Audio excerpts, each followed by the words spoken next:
Ticket to finale ടാസ്കുകളെല്ലാം തന്നെ തുടങ്ങിയ സമയത്ത് എല്ലാവരുടെയും മനസ്സിൽ ആദ്യം തന്നെ വിജയിക്കാൻ വന്നിരുന്ന പേരുകൾ എന്ന് പറയുന്നത് ഷാനവാസ്, ആര്യൻ, അക്ബർ, അനുമോൾ, അനീഷ് എന്നിവരൊക്കെ തന്നെയായിരുന്നു. നൂറ എന്ന് പറയുന്ന പേര് ആരുടെയും ബക്കൽ ലിസ്റ്റിൽ പോലും ഇല്ലായിരുന്നു.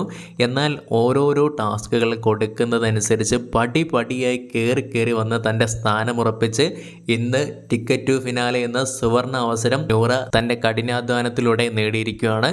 പറയാതിരിക്കാൻ വയ്യ, അത്ര അടിപൊളിയായിട്ടാണ് നൂറ ഈ ഉള്ള വീക്കെല്ലാം തന്നെ കളിച്ചിട്ടുണ്ടായിരുന്നത്. 56 പോയിൻറ്റിൻ്റെ ലീഡിലാണ് കളിച്ചിട്ടുണ്ടായിരുന്നത്. ആരും തന്നെ വിചാരിച്ചിട്ടില്ല ഈ രീതിയിൽ Noora ചെയ്യുന്നുള്ളത്.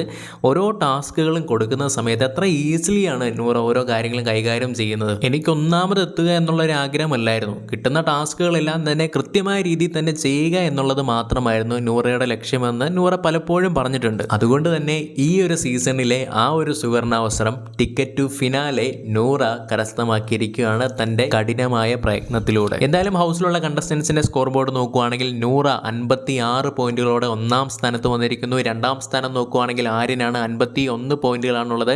Akbar 45 point, Nevin 40 point, Anumol 34 point, Aneesh 34 point, Sabuvan 27 point, Adila 25 point, Shanavas 13 point എന്നിങ്ങനെയാണ് വന്നിട്ടുണ്ടായിരുന്നത്.